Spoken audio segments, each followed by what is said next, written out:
প্রিয় দর্শক আসসালামু আলাইকুম। শাক কিনে আপনিও কিন্তু হতে পারেন প্রতারিত আমার মতো। যেমনটা আজকে আমি প্রতারিত হয়েছি, তো এই ভিডিওটা দেখে আপনিও প্রতারিত হতে বেঁচে যেতে পারেন। তো বলে দিচ্ছি কি সেই প্রতারণার ব্যাপার। তো আমি আজকে শাক কিনতে গিয়েছি, পাটের শাক। তো আমি ওনাকে বললাম, যে শাক বিক্রেতাকে বললাম যে আমি মিষ্টি শাক নিব 3 আঁটি। তো উনি আমাকে 3 আঁটি শাক দিলেন। বাসায় এসে এই যে আমি মোটা কিন্তু খোলা শুরু করে দিয়েছি আর একটু চেক করেও নিয়েছি। তো দেখতে পেলেন এই যে আমার হাতে যে আঁটিটা, এটা কিন্তু হলো তিতা শাক।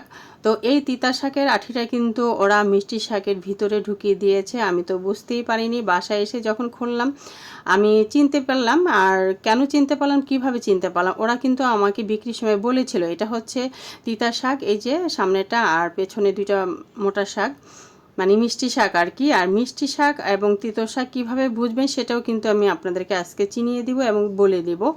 তো আপনারা কিন্তু শাক কেনার সময় অবশ্যই সচেতন থাকবেন। আর যখন ওরা দিবে শাক তখন কিন্তু আপনারা একভাবে চেয়ে থাকবেন, তখন কিন্তু আর প্রতারিত করতে পারবে না, যেমনটা আমাকে আজকে করেছে। আমি কিন্তু বলেছি মিষ্টি শাক নিব, কিন্তু কোন ফাঁকে ওরা মিষ্টি শাকের ভেতরে আমাকে তেতো শাকের একটা আঁটি কিন্তু ঢুকিয়ে দিয়েছে। তো আপনারা এভাবে চিনবেন, মিষ্টি শাকের আঁটিটা দেখে এভাবেই চিনবেন, যেই শাকগুলো বড় বড় লম্বা লম্বা মোটা টাইপের হয় এগুলি কিন্তু মিষ্টি শাক, আর যেই শাকগুলো একটু ছোট চিকন টাইপের হয় এগুলো কিন্তু তেতো শাক। হ্যাঁ, এটা হচ্ছে চেনার উপায়, যেমনটা ওরা আমাকে চিনিয়েছিল। তো ওইভাবেই আমি চিনিয়েছি, এবং বাসায় এসেও আমি ওইটাই কিন্তু দেখেছি।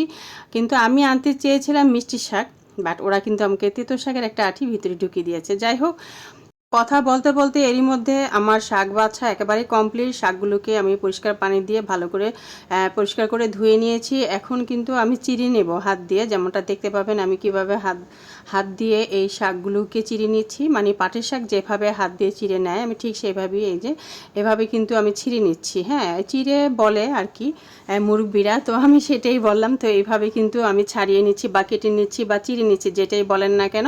তো এইভাবে শাকগুলো কিন্তু আমি রেডি করে নিয়েছি। এর মধ্যে কিন্তু অলরেডি সবগুলো শাক আমি এভাবেই বেছে নেওয়া হয়ে যাচ্ছে প্রায়। এর মধ্যে বাছা কমপ্লিট, আমি রান্না করতে চলে আসছি। একটি ফ্রাই প্যান বসিয়ে এখানে পরিমাণ মতন তেল দিয়ে নিলাম, আর রসুন কুচি দিলাম 3 থেকে 4টি, পেঁয়াজ কুচি দিয়ে দিলাম আমি মিডিয়াম দেখে 2টি, শুকনো মরিচ দিয়ে দিলাম 3 থেকে 4টি, মাঝখান দিয়ে ভেঙে।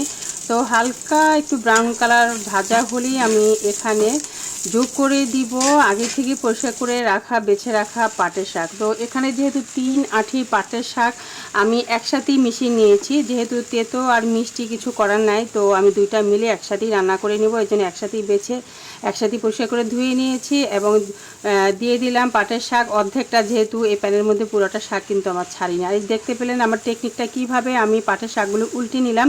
এভাবে দুইটা খুন্তি দিয়ে কিন্তু আপনিও চাইলে এই টেকনিকটা অবলম্বন করতে পারেন। খুবই সহজে কিন্তু উল্টিয়ে নেওয়া যায় পাটের শাক। তো আমি যেমনটা করে নিলাম, তো উল্টিয়ে নিয়ে কিন্তু আমি ঢেকে রাখলাম।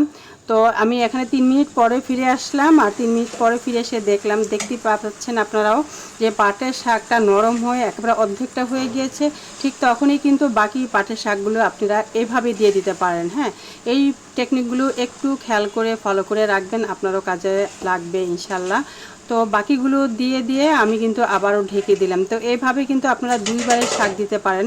হাঁড়ি বা প্যানের মধ্যে একবারে যদি সব শাক না আঠে, সেক্ষেত্রে এই টেকনিকটা ফলো করবেন। অর্ধেকটা দিয়ে 2 মিনিট ঢেকে রাখবেন, দেখবেন একেবারে শাকটা খুবই কমে আসবে, একেবারে সফটে অল্প হয়ে যখন আসবে ঠিক তখনই বাকি শাকগুলো আমার মতো এভাবে দিয়ে দিবেন। তারপর দেখবেন সবগুলো শাক কি সুন্দরভাবে ছোট হাঁড়িতে বা প্যানে এঁটে যাচ্ছে, যেমনটা আমি এই টেকনিকটা আজকে আপনাদের সাথে শেয়ার করলাম। তো আমি আরও 3-4 মিনিট পরে কিন্তু ঢাকনা উঠে নিয়ে এখন আমি ভালো করে নেড়ে দিচ্ছি খুন্তি দিয়ে। আর খেয়াল করবেন আমি কিভাবে নেড়ে নিচ্ছি। হ্যাঁ, পাটের শাক কিন্তু এভাবেই নাড়তে হয়, কারণ পাটের শাক যখন আপনি চুলায় দিবেন তখন জড়ো হয়ে যায়, সবগুলো একসাথে হয়ে যায় না, তখন এই যে খুন্তি দিয়ে এইভাবে আমার মতন এইভাবেই কিন্তু নেড়ে নিতে হবে। আর পাটের শাক এইভাবেই নাড়তে হয়। তো এইভাবে নাড়লেই কিন্তু আপনার পাটের শাকগুলো ছেড়ে ছেড়ে যাবে, না হয় কিন্তু দলা পেকে যাবে। শাকের রেসিপি কিন্তু মোটামুটি অনেকগুলো টেকনিক আমি শেয়ার করেছি, আশা করছি আপনাদের কাজে লাগবে যদি মন দিয়ে দেখে থাকেন, কথাগুলো শুনে থাকেন। তো আমি কিন্তু পরিমাণ মতো লবণও অ্যাড করেছিলাম। তো আবারও ঢেকে দিলাম নেড়ে নিয়ে, তো ঢাকনা উঠিয়ে নিয়ে নিলাম। এর মধ্যে এখন আবারও আমি ভালো করে এই সেমভাবেই নেড়ে নিচ্ছি, কারণ পাটের শাকগুলো এভাবেই না নেড়ে নিতে হয়। না হয় দলা পাকিয়ে যায়। আর এই যে অলরেডি কিন্তু আমার রান্না একেবারেই কমপ্লিট।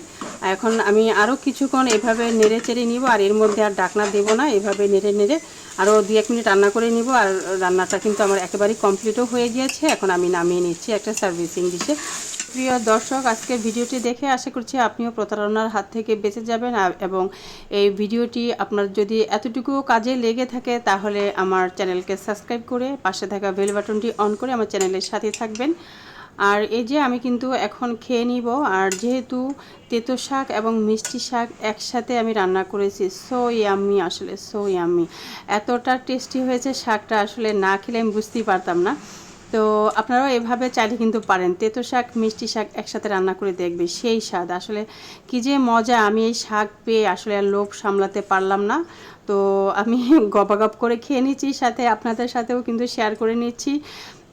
আর এই যে শাক দিয়ে কিন্তু আমি 2 প্লেট ভাত খেয়ে নিচ্ছি। আমি কিন্তু আজকে মাছ মাংস কোনো কিছুই কিন্তু খাচ্ছি না। আর এই শাকটা আমার মা ভীষণ পছন্দ করেন, পাটের শাকটা। আমার মাকেও দেখেছি এই শাকটা যেতে রান্না করা হয়, আমার মা কিন্তু এই শাক দিয়ে মাশাআল্লাহ অনেকগুলো ভাত খেয়ে ফেলে।